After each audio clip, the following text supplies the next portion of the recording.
Okay, class. Last time we kind of cut off a little quicker, and I felt I needed to go back to something. So we talked about the various sources of energy as you progress, and let's say you run. Okay, so we did that. Then we got to this, and I had to, because of the type of videoing I'm doing, had to kind of abruptly end. So you've done all this running, now you're tired. Muscle fatigue, muscle fatigue. So what is the cause of muscle fatigue? Now, in the older days, we're going to go this is all it would be, oxygen deficit. I'm going to come to that in a minute. But now we know that there are some other reasons. I'll just put this up and not really go into it. I'm just showing you something there. Okay. So what happens is, put that wrong. In this particular aspect here, ionic imbalances, potassium, which came out has not been pushed back into the cell. Why? Everything is based on ATP. What's the whole deal? ATP. The calcium pump is not resequestering the calcium. Why? Not enough ATP to bring it back in.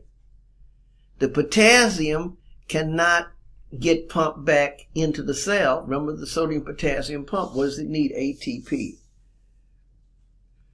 We're starting to accumulate phosphates, because remember, we're breaking ATP down to ADP plus P. So our phosphate concentration is starting to increase.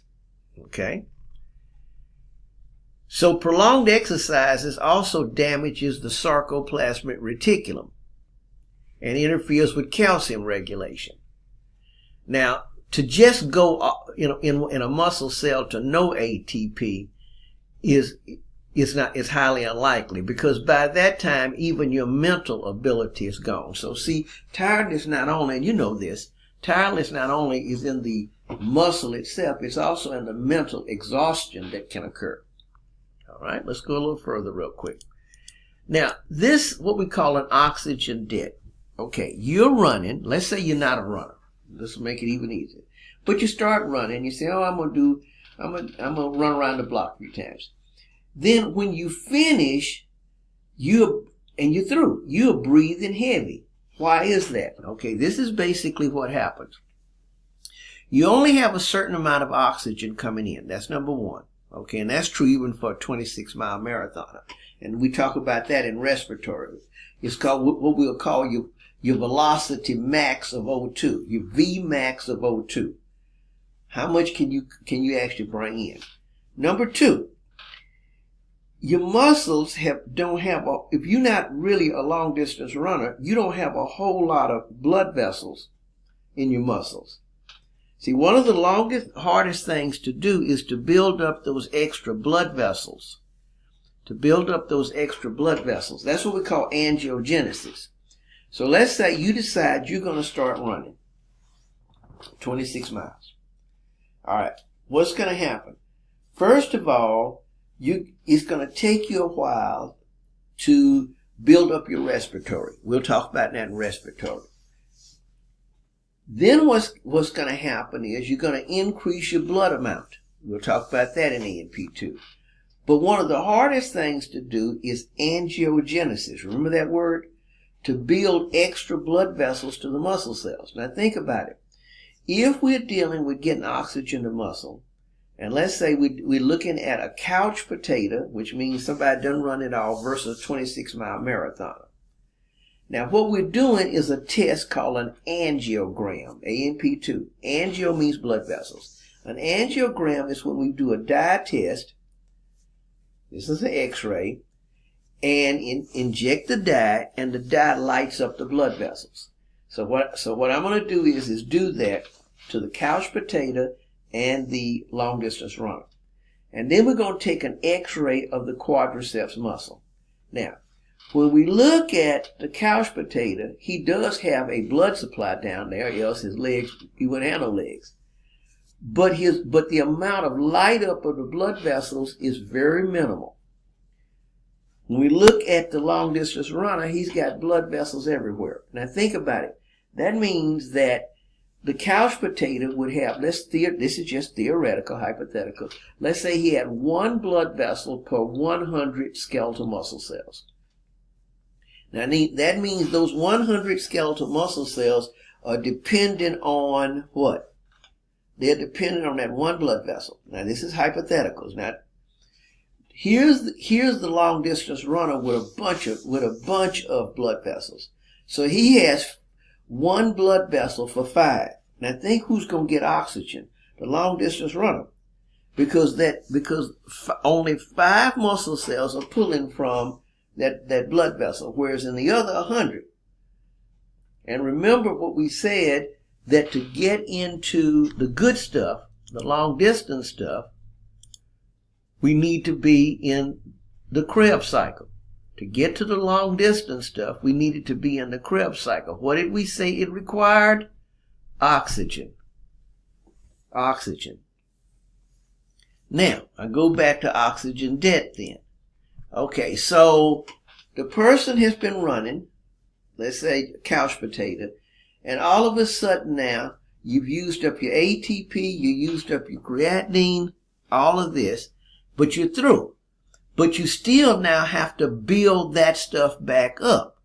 You have to restore the ATP, but you're going to need oxygen. Okay, after you're through. You got to restore the creatine phosphate. What you going to need? Oxygen to do it. You got to restore your glycogen stores because you've burned down to everything.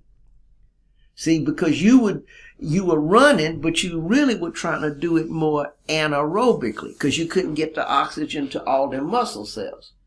So now you got to pay your debt back after you finish. You got to pay your debt back, and that's what we call oxygen deficit or oxygen debt. Okay? Then you got to convert that lactic acid, because remember, when you can't get into the Krebs cycle, it goes to lactic acid. Remember what we said? Acid denatures proteins. What's in your muscle? So you need to get rid of this lactic acid. Now, in this drawing, it's showing going to the blood. But initially, it's in the muscle. Then what's going to try to happen, if oxygen can come around, you'll go back up this way. Let me say it again. If oxygen becomes available, then even in the muscle cell, you can go back this way and make glycogen again. Glucose and then glycogen. But you gotta have oxygen to do that, to convert this lactic acid to pyruvic acid and back up. Okay? Because right now, the lactic acid is there because you didn't have oxygen. But if you get oxygen, you can go and bring it back. So that's the reason you pant after you finish exercising. But if you notice, those that are 26-mile marathoners, let's say they only did 5 miles. And they hardly breathing at all.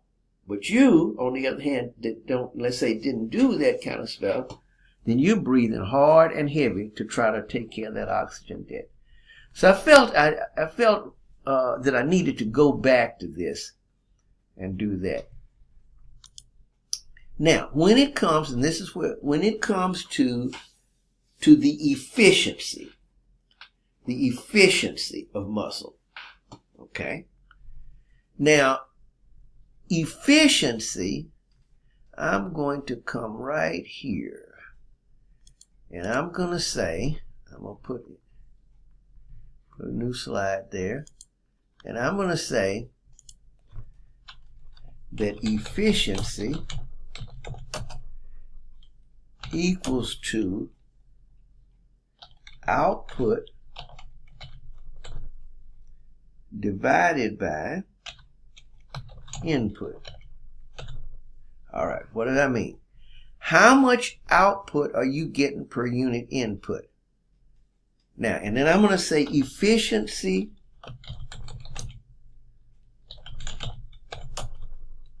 in work. Okay. And work basically in physics equals to a force times, this is in physics, a distance. So in order to get work, you have to move something in physics, in science. What about efficiency? Okay, so how much movement did you get per your unit input? Now, if we relate that to what I'm talking about over here, okay, movement over ATP usage. All right, what am I saying? How much movement did you get out of that muscle for how many ATPs you had to use? So over here, your skeletal muscle is about a 40% efficient. That means that of the ATP used, 40% goes towards work. Because the output up here is work. The output, let's do it here, is work. 40% went towards work of the input, which is ATP. Where did the other 60% go? Off as heat. So that means when we get into ANP2, our bodies normally have to dissipate heat. We'll talk about that. We kind of talked about it when I talked about a fever and hyperthermia. Okay.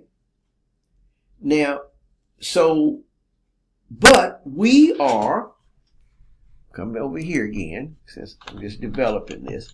We are homeotherms. So this was kind of like in chapter 1. A homeotherm maintains a constant body temperature. Snakes are parkiokilotherms. They can't. Insects certainly can't. So we recycle this. Like at your house, if you get a good air conditioner or something and you recycle the energy. We recycle this because this heat generated drives chemical reactions. But we produce under normal circumstances, if we're in a nice environment, 72 degrees Fahrenheit, let's say nice, we're producing more heat than we need, so we're constantly in a heat dissipating mode. But we are using some of that heat to do other reactions. Then we already talked about in the chapter 1 how we get rid of heat, and that's by radiation heat from the skin and sweating, evaporative cooling and radiation. Radiation means just like a radiator. You're sitting there and heat is just going off into the surrounding environment. So one way we do it is that. So we have different ways. We have conduction, convection, radiation, evaporative cooling. I'm not going to get into all of that, but I just wanted to kind of hit this. So we're going to close here. I'm going to call this my fatigue video, should we say, maybe. All right. Thank you.